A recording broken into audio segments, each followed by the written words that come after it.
If I were to ask you if you're awake, how would you answer?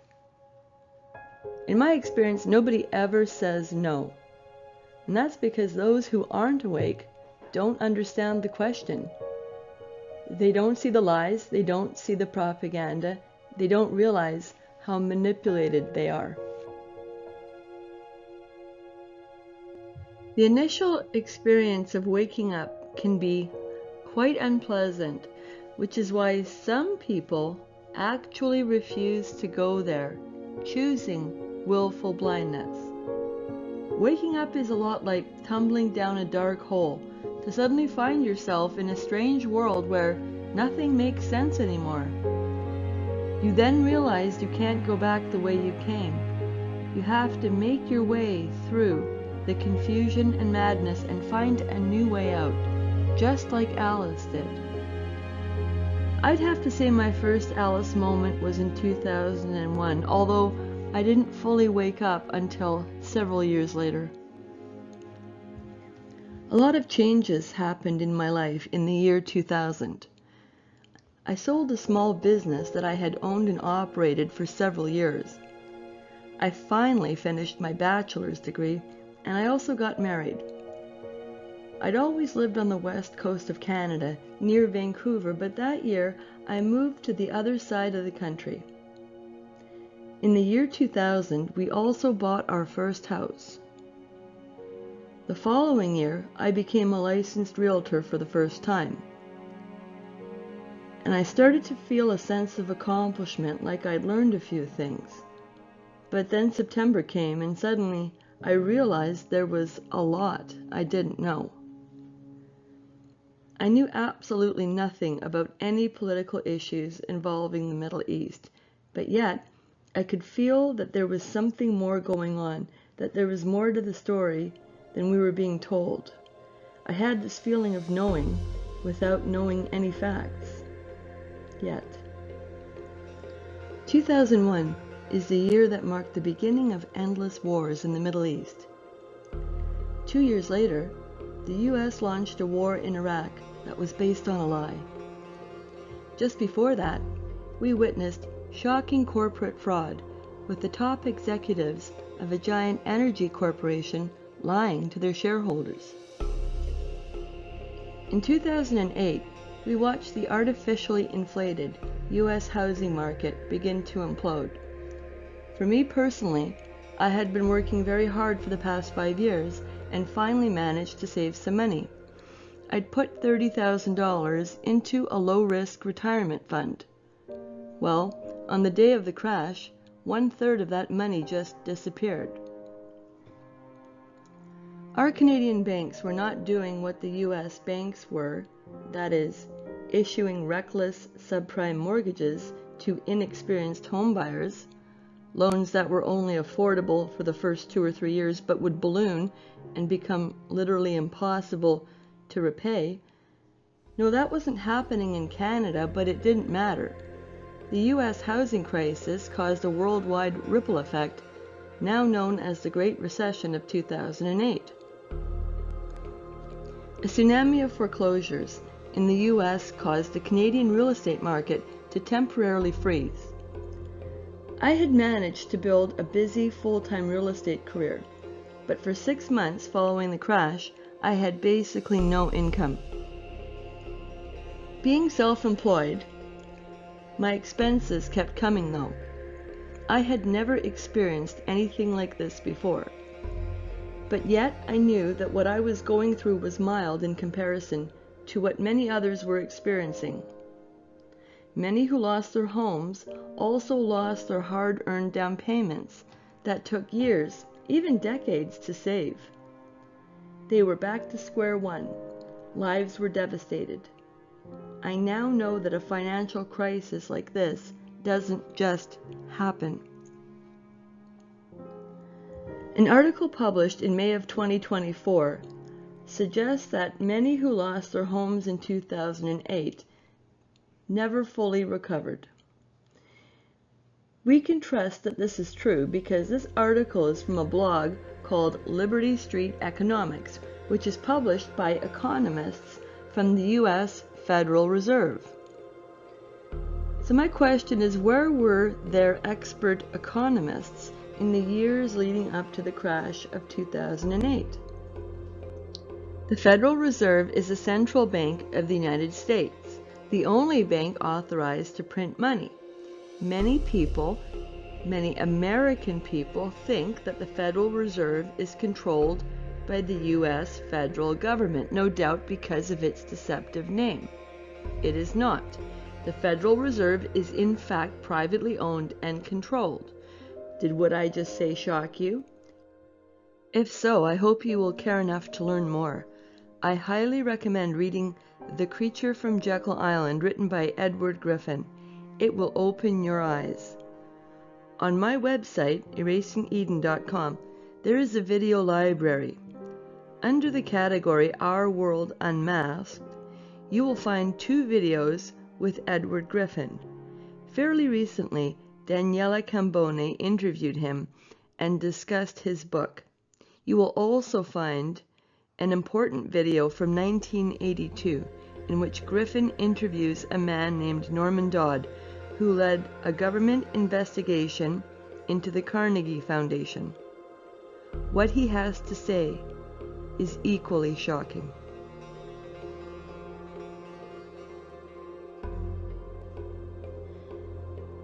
So some may be thinking, why should I take the time to learn about a crisis that happened in the past?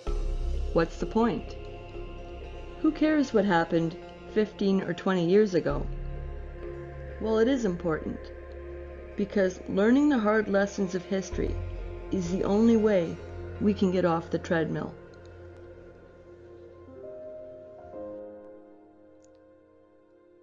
In 2008, I knew next to nothing about globalization in general, but it was obvious that something was very, very wrong. And this time, I couldn't just forget about it and just go back to sleep. So I began to read.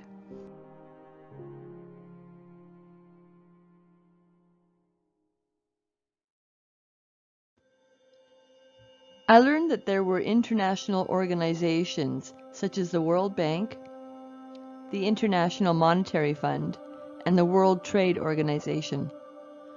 I learned that the World Trade Organization was established in 1995 and that they held annual meetings that lasted for several days. I learned that the world's wealthiest and most powerful people attended. Those who controlled banks and giant transnational corporations.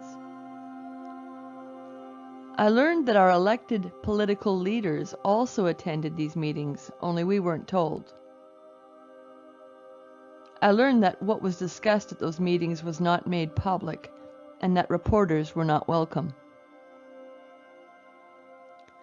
In 1999, the meeting was held in Seattle, Washington, beginning on November 28th.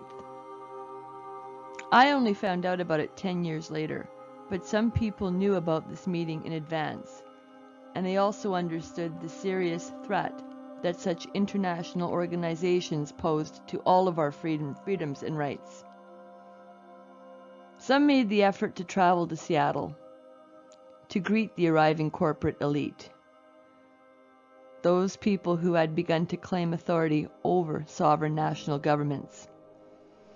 They succeeded in disrupting the meeting, but more importantly, they exposed the existence of an unelected international government.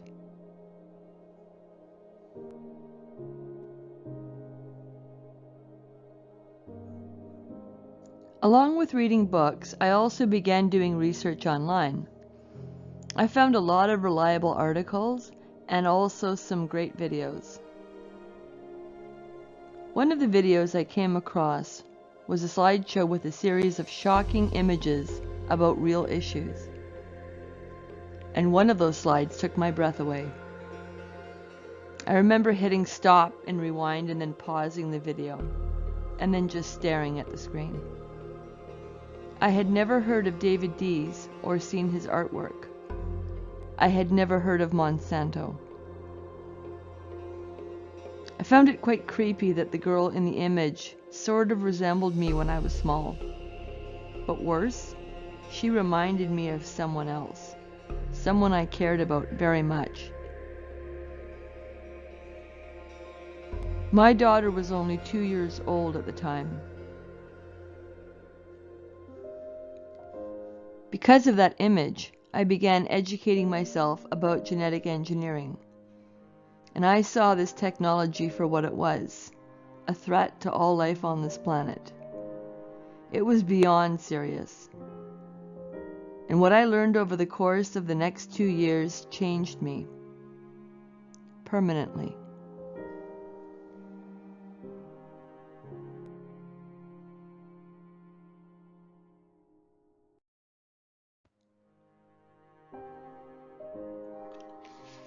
I learned about giant chemical companies that had morphed into what is now known as the biotech industry.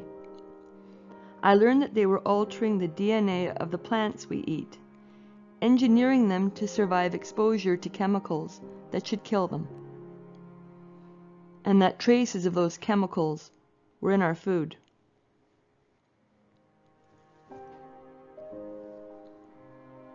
The profits from selling more chemicals was one aim, but not the main one. Because they were allowed to patent their altered seeds, these corporations could now acquire enormous control over the entire food system.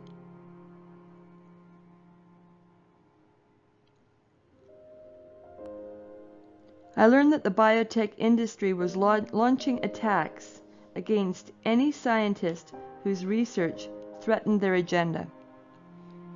Even more disturbing was what these companies were doing to farmers. Some were driven into bankruptcy or even suicide, and their stories somehow weren't covered on the news. No one was doing anything to stop it. I also found documentary films about the corruption of big biotech.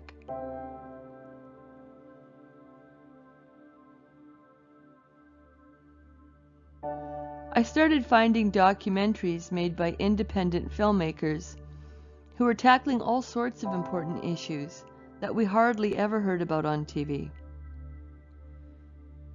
It was all there, if you knew where to look. But still, nothing was worse than genetic engineering. And then some good news. I found out that a worldwide movement against GMOs had begun, and that something big was happening in California. I didn't have to start a movement, I just had to join it.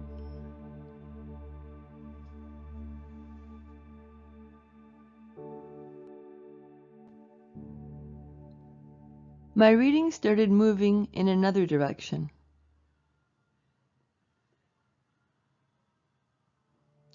What I'd uncovered was so disturbing, I needed to find hope. The brave whistleblowers who were speaking up inspired me, and the authors and filmmakers who told their stories did too. But after coming face to face with such evil, I needed something more. I began to seek God in an authentic way, and I found books to help me with that too.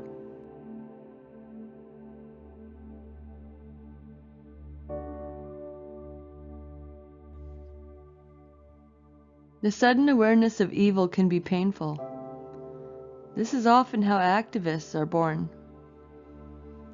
I felt a need to write down what I had learned, to put it out there in a book. My biggest problem, however, has always been knowing where to stop, because there is just so much that is interconnected. So a few more years went by, and I kept reading and learning and compiling more notes, but I still hadn't completed a book.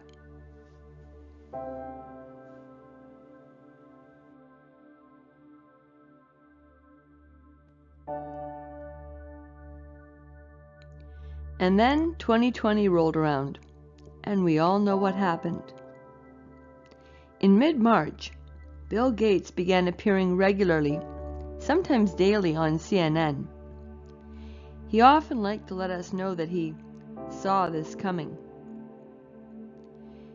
In 2015, Bill Gates had given a TED Talk, warning of a certain type of global threat we could face in the future. In October of 2019, a simulation event was held in New York, apparently to teach and train public health and government officials how to respond should a deadly virus spread throughout the world. One of the areas of concern was the anticipated spread of misinformation. This simulation or drill was hosted in part by a think tank called the Johns Hopkins Center for Health Security, in partnership with two very interesting main corporate sponsors. For those of us already aware of the existence of a corporate elite with a globalist agenda, red flags immediately went up.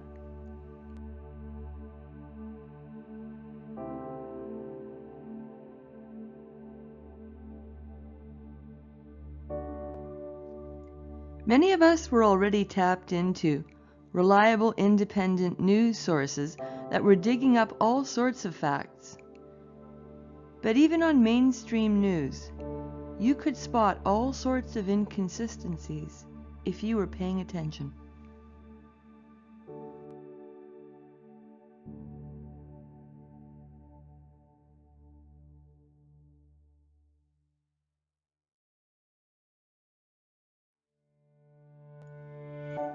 There was another simulation event or drill held in 2022 named Catastrophic Contagion.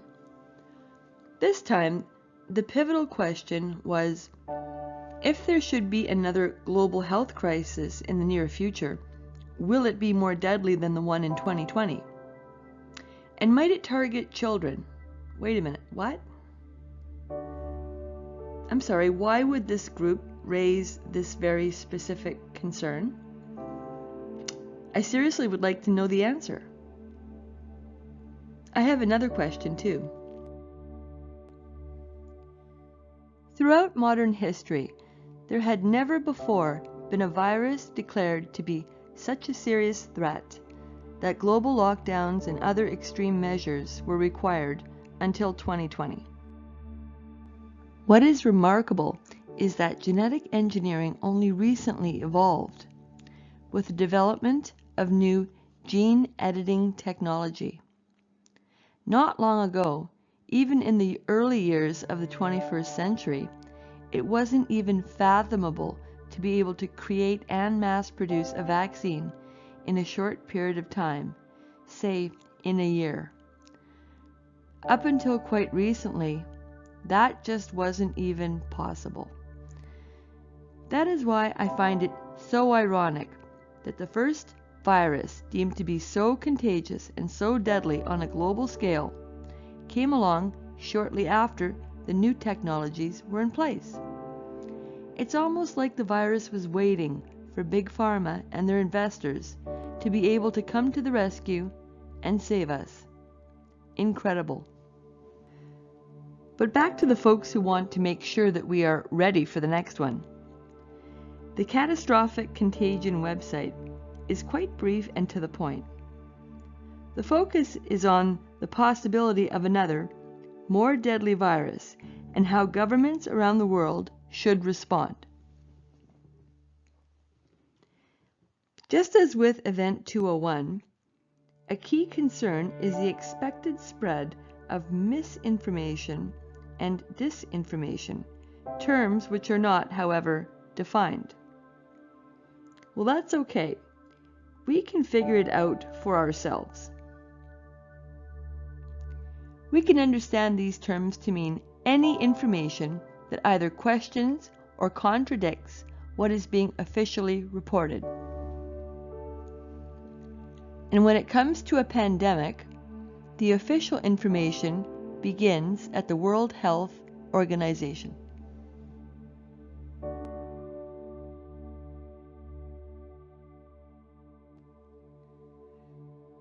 This should lead to another important question. who runs the WHO. Like the WTO, the WHO is an international organization. There isn't space here to go into detail about the WHO, so I will have to publish an article on this topic in Erasing Eden News in the coming weeks. For now, it is important to understand that in the event of a global health crisis, the WHO assumes a position of authority, able to dictate policies that the member nations are expected to follow.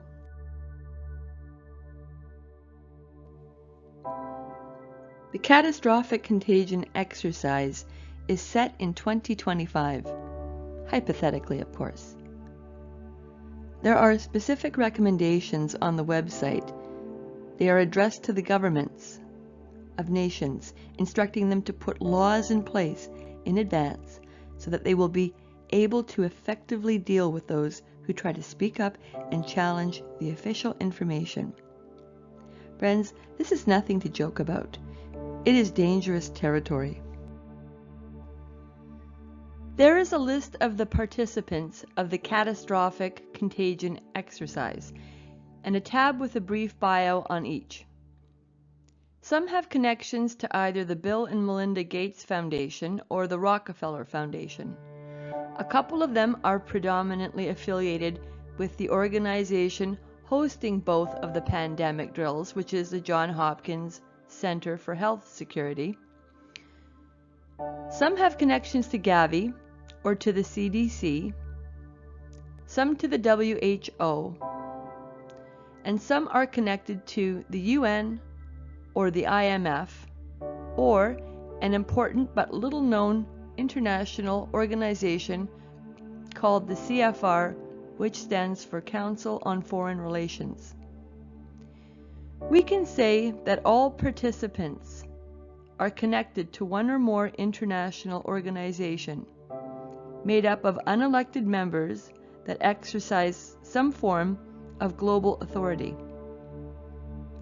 The two main sponsors are listed, but unlike with Event 201 that took place a couple of years earlier, there is no mention of the World Economic Forum this time.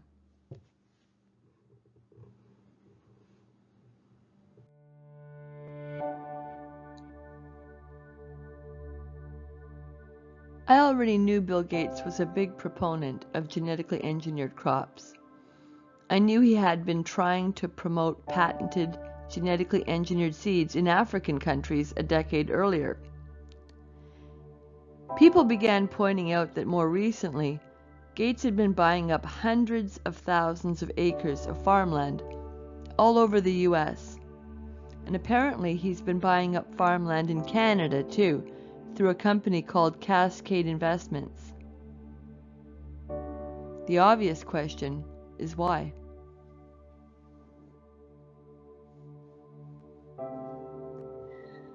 Articles began circulating about how his charitable foundation had made large investments in several pharmaceutical companies, including those developing the new gene-editing mRNA technology needed to mass-produce shots and deliver them quickly on a global scale.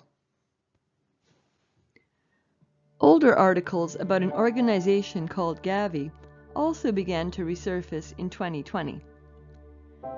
Gavi was involved with immunizing people in poor countries.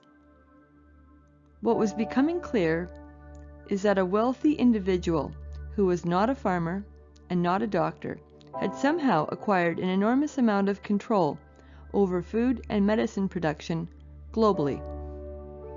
And it seems to me that we elect governments to manage these sorts of things, don't we? A scientist named Dr. Astrid Stuckelberger agreed to be interviewed by a team of European lawyers who were looking into everything. After working closely with the World Health Organization for many years, she could share insight and provide important information that few other people could about how the organization operates, about its membership, and about who controls it. This video is one of many included in the video library of erasingeden.com in the category titled Experts Armed with Evidence.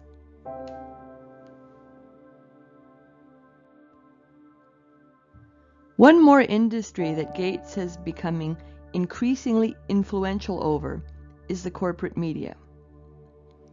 The Bill and Melinda Gates Foundation has given media corporations billions of dollars during the past decade. Once again, the question is why?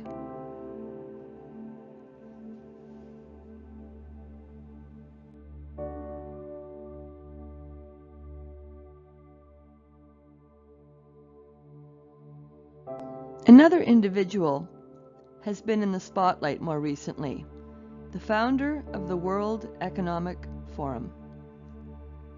For 50 years, this organization has gathered powerful corporate leaders, bankers, and various innovators together for annual meetings in Davos, Switzerland.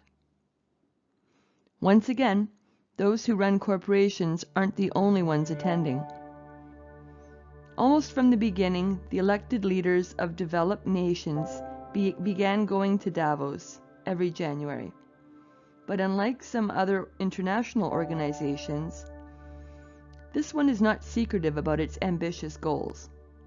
Rather, founder Klaus Schwab proudly boasts of meddling in the policies of governments in North America and Europe through a training program called the Young Global Leaders.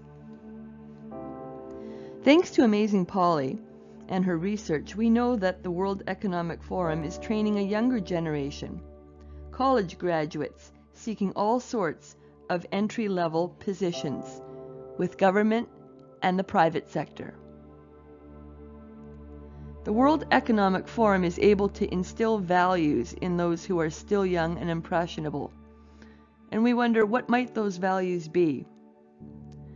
Well, thankfully, there is ample information on this. The forum has published books and produced videos of many speeches and discussions. And the World Economic Forum produced a commercial several years ago listing 8 major changes that we can expect to see by the year 2030. It begins with, "You will own nothing and be happy."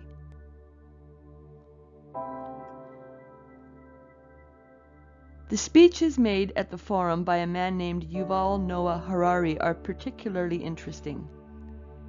Without any emotion, he informs us that new technologies such as robots and artificial intelligence will eliminate many jobs and create a new, useless class of people. Harari is not the first to describe a coming high-tech era as something that should frighten us. Many years ago, Elon Musk warned that artificial intelligence and robots will likely threaten the very existence of humanity. But somehow, that didn't stop him from taking a leading role in the development of those technologies.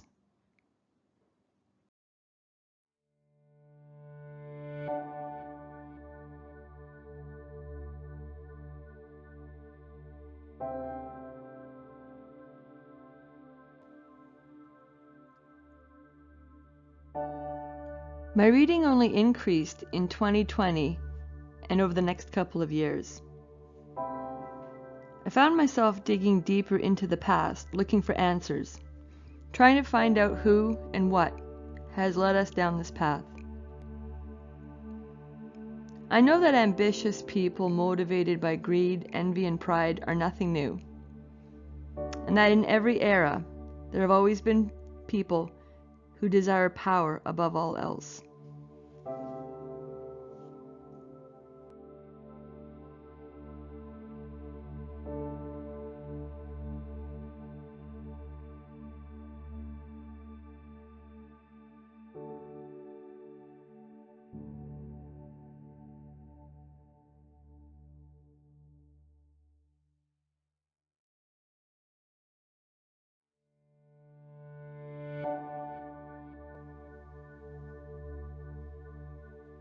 What is interesting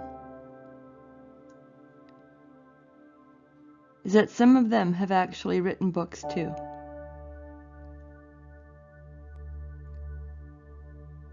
2 decades after the Battle of Seattle in 1999, many people unfortunately still didn't know that an unelected international government body even existed, and that made them easy to manipulate through a manufactured crisis.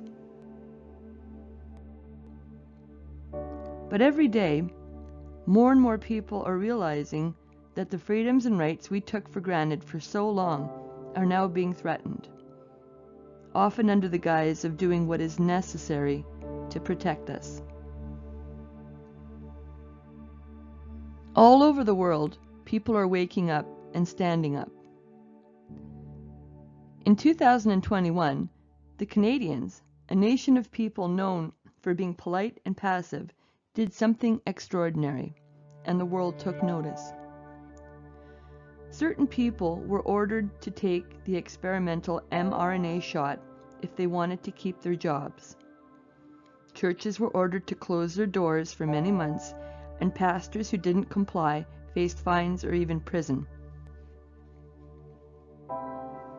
Fed-up citizens from all over the country, led by hard-working truckers, formed a convoy and traveled to the capital city of Ottawa, determined to make so much noise that the federal government could no longer ignore them. Prime Minister Justin Trudeau, who had aced the Young Global Leaders program in Davos, initially responded by quarantining himself, claiming he had tested positive. Instead of talking to the frustrated citizens, the elected leader of Canada, a former high school drama teacher, gave a speech from an unknown location saying he would not be intimidated by a small fringe minority with unacceptable views. But his description of the people who traveled to Ottawa in the cold of winter was quite different from the story told by thousands of photos and videos that were circulating online.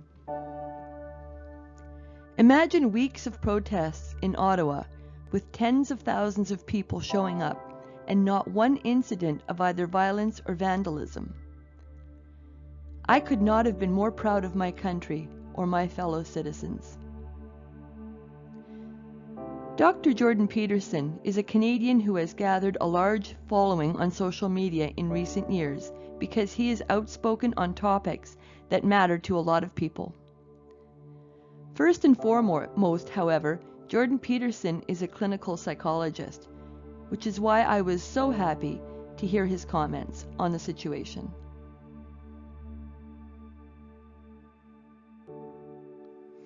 All over Canada, those of us who couldn't travel to Ottawa came out to participate in local events in solidarity with our brothers and sisters who made the journey and the sacrifice. In Vancouver, there was a huge citizens' convoy one Saturday, with thousands of vehicles traveling the Trans-Canada Highway to Canada Place. On another day, citizens gathered outside the CBC office to protest the lies, censorship, and propaganda being churned out daily on the TV. And as you can see, the usual suspects Trudeau had warned about showed up. I decided to snap some photos of these racists and troublemakers with unacceptable views. The white supremacists, the homophobes, and by the look of it, the Islamophobes too.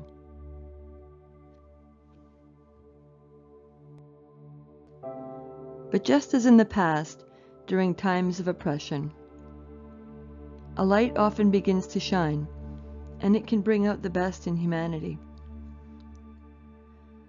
Some stood up taller than the rest of us, publicly refusing to back down to tyranny.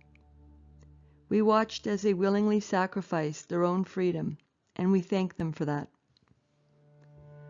We saw them being arrested, although they'd committed no crimes, realizing, in horror, that they were Canada's first political prisoners.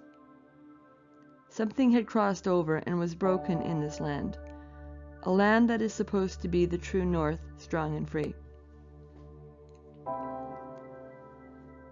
The organizers of the Ottawa protest were eventually released, but still weren't free to say what they want, go where they want, and associate with many of their friends. Watching this, I am reminded of two men who also lost their freedoms and rights for around 15 years, wanted by the US government for committing the ultimate crime, for telling the truth. Do we remember them? Do we even know their stories? Edward Snowden is still living in exile in Russia. And after being holed up in Ecuador's London embassy for years, Julian Assange was captured by British police and taken to a maximum security prison, despite never yet having any trial. After a plea bargain, he was released finally in June of 2024. How many of us understand that they sacrificed themselves willingly for us all?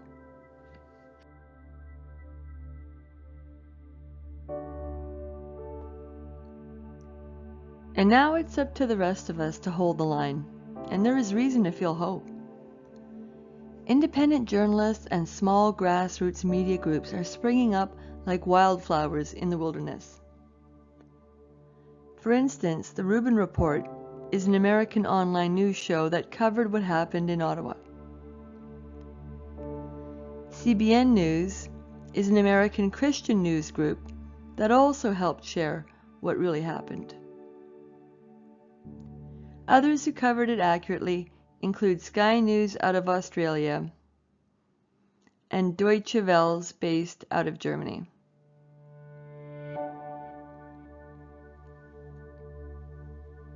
Michael J. Matt hosts The Underground, which is a progressive online Catholic news show produced by Remnant TV, and he did a fabulous job covering the Ottawa Freedom Rally. And of course, Canadian independent news groups such as Rebel News, True North, Druthers, Vancouver's own Laura Lynn Tyler Thompson, and Countersignal were on the ground reporting live the entire time. Although they are no longer in Ottawa, they are here for the long haul. But they can't do it alone. They rely on our support to keep going. And the real battle, my friends, has just begun. It is early 2025 as I plan to publish this video. I am confident that I will publish a book this year, but in the meantime, I have been working on something else. I've built a website, and I called it Erasing Eden and the Real Great Reset, and it's easy to find at erasingeden.com. It originally began as an author's website, a platform where I could generate interest about the book I'm writing. And I began adding links to related videos that I found to be eye-opening. Now there's a video library with several categories. I hope you will check it out.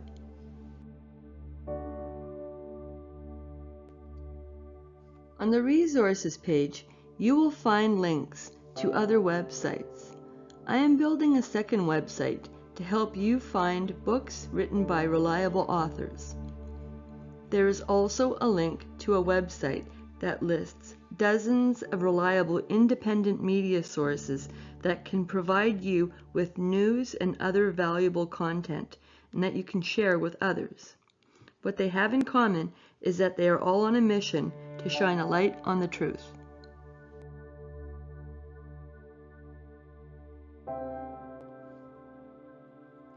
Please subscribe to my newsletter.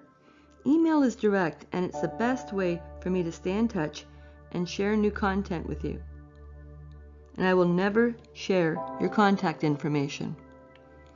And if you would like to support my work, become a member on Patreon.